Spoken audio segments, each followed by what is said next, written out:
தமிழ்நாட்டில் 950 மில்லிமீட்டர் மழை வருஷத்துக்கு பெய்யுது. இது போதுமான மழை தான். ரெண்டு நம்மளுடைய south west monsoon, north east monsoon, தென்கிழக்கு வடமேற்கு அந்த மான்சூனில் நமக்கு நல்ல மழை பெய்யுது.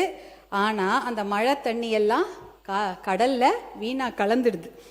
எப்படி பார்த்தீங்கன்னா, முன்னாடிலாம் தமிழ்நாட்டில் மழை ஒரு 50 நாட்களாவது பெய்யும். அப்போ நிலத்தடி நீர் வளம் பெறும், மீதியெல்லாம் கடலுக்கு போயிடும். ஆனால் இப்போ 30 நாளில் இந்த 2 மான்சூன்லேயும் மழை பெஞ்சு மொத்தமாக தண்ணிலாம் வேக வேகமாக கடலில் போயிடுது. அதனால இந்த இரிகேஷன் ஸ்கீம்ஸ்னா 2 விதமாக இந்த தண்ணீரை நாம் சேமிக்க முடியும். இந்த மழை தண்ணியை 2 விதமாக சேமிக்கலாம். ஒன்று பார்த்தீங்கன்னா, இந்த தடுப்பணைகள் கட்டலாம். பாலாறில் தடுப்பணைகள் கட்டலாம், காவிரி ஆறில் தடுப்பணைகள் கட்டலாம். அந்த காவிரிக்கு நான் சொன்னேன் 420 கிலோமீட்டர் ஓடுதுன்னு. 10 கிலோமீட்டருக்கு ஒரு தடுப்பணைகள் கட்டினால் கண்டிப்பாக இந்த தண்ணீரை கடலில் போகாமல் நம்மளால் சேமிக்க முடியும். நீங்கள் 420 கிலோமீட்டரில் 10னா 42 தடுப்பணைகள் கட்டணும்னு கூட அவசியம் இல்லை. ஒரு 25-30 தடுப்பணைகள் கட்டினா கூட 20 டிஎம்சி தண்ணீரை நம்ம கடலில் போகாமல் நம்மளே சேர்த்து வச்சிடலாம். அந்த 20 டிஎம்சி தண்ணீர் இருந்தால் பாசன திட்டத்துக்கு உபயோகமாயிடும்.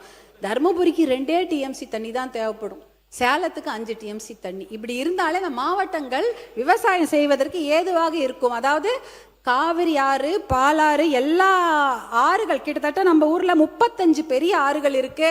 அதுல 10 கிலோமீட்டருக்கு ஒரு தடுப்பணை கட்டினால் கடலில் கலக்கும் நீரை நம்ம வேஸ்ட் பண்ணாம அதை நம்ம சேமித்தாலே நம்ம 100 டிஎம்சி தண்ணீர் வரைக்கும் நம்ம தமிழ்நாட்டிலே சேமித்து கொள்ளலாம். இதுக்கப்புறம் யாரையும் கேட்க தேவையில்லை. காவிரி யாருக்கா கர்நாடகா கிட்ட கையேந்த வேண்டியதில்லை, கேரளா கிட்ட இந்த புன்னம்புழா இந்த திட்டத்துங்களுக்காகவும் முல்லை பெரியாருக்கும் கையேந்த வேண்டியது கிடையாது. கிருஷ்ணா கோதாவரிக்காக நம்ம ஆந்திரா கிட்ட கையேந்த வேண்டியது கிடையாது. எல்லாமே நம்ம கிட்ட பெய்கிற மழையை நம்ம தடுப்பணைகள் மூலம் சேமித்துக் கொள்ளலாம். 2வது வழியில் இதே தண்ணீரை சேமிக்க முடியும். அது ஏரி குளங்களை தூர்வாருகின்ற திட்டம். 42,000 ஏரி இருந்தது, இன்னைக்கு 27,000 ஏரி தான் இருக்கிறது. அந்த 27,000 ஏரிகளை தூர்வாரினாலே இதுலயும் கிட்டத்தட்ட 100-150 டிஎம்சி தண்ணீரை தேக்கி வைக்க முடியும். இதுல அது கூட 10 அடி 20 அடி ஆழெல்லாம் தூர் வர தேவையில்லை. ஒரு மீட்டர், அதாவது இவ்வளவுதான் இருக்கும். 1 மீட்டர்னா இந்த 1 மீட்டருக்கு நீங்க தூர் வாரினாலே, ஏரி குளங்களை தூர் வாரினாலே அந்த தண்ணீரை இதை சேர்த்து வைத்து ஏரியில தண்ணி இருந்ததுன்னா அவங்க கிணத்துல ஆட்டோமேட்டிக்கா தண்ணி வந்துடும். விவசாயியோட கிணத்துல அந்த ஆட்டோமேட்டிக்கா தண்ணி வந்ததுன்னா விவசாயம் நல்லபடியா பண்ணுவாங்க. இந்த திட்டத்தின் மூலம் பாத்தீங்கன்னா 100 டிஎம்சி காவேரியில, பாலாறுல 15-20 டிஎம்சி, தென்பெண்ணை ஆறுல ஒரு 30 டிஎம்சி, தாமிரபரணியில 15 டிஎம்சி தண்ணீர், இப்படின்னு ஒரு 150 டிஎம்சி தண்ணீரை நம் தமிழ்நாட்டில் நாமே தேக்கி வைத்துக் கொள்ளலாம். இதுக்கப்புறம் யார்கிட்டையும் தண்ணிக்காக கேட்க வேண்டியதே இல்லை. கிரவுண்ட் ரீசார்ஜ் ஆயிடும், ஏரி குளங்கள்ல தண்ணி இருக்கும். ஆனால் இந்த திட்டங்கள் அந்த வேளாண் பட்ஜெட்ல இருக்கும் என்று நான் எதிர்பார்த்தேன். அந்த திட்டங்களுக்கான நிதி ஒதுக்கீடு ரொம்ப ரொம்ப கம்மியாக இருந்தது. அதை 1% தான் செய்ய முடியும். இந்த திட்டங்களில் நிதி ஒதுக்கீடு பண்ணி தான் 1% தான் அந்த நிதி ஒதுக்கீடுக்கு அந்த வேலைகளை செய்ய முடியும். அதே சமயம் இந்த சமயம் பார்த்தீங்கன்னா கிரவுண்டு ரீசார்ஜும் ஆகாது. ஏரி பாசனம் இல்லை, ஆற்று பாசனம் இல்லை, மழை தண்ணியும் வேகமாக கடலில் போயிடுது. எதை வச்சு விவசாயிகள் விவசாயம் செய்வாங்க?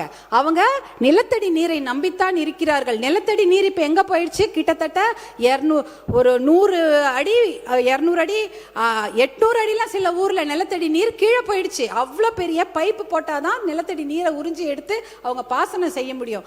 அதற்காக தான் விவசாயிகள் இலவச மின்சார திட்டத்துக்கு பதிவு பண்ணியிருக்கிறாங்க. கிட்டத்தட்ட 2 லட்சம் பேர் இலவச மின்சார திட்டத்துக்கு பதிவு பண்ணியிருக்கிறாங்க. அதே சமயம் தட்கல் முறையில் கிட்டத்தட்ட 65,000 பேர் பதிவு பண்ணியிருக்கிறாங்க.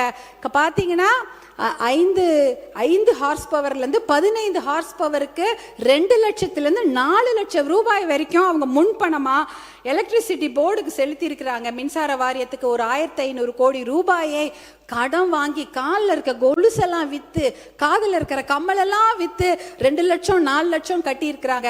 இன்னும் அந்த இலவச மின்சார திட்டம் அவர்களுக்கு வழங்கப்படவில்லை. தேர்தல் வந்துருச்சு, அதனால வழங்கவில்லைன்னு சொன்னாங்க. தேர்தல் முடிஞ்சு 2 மாதம் ஆயிடுச்சு.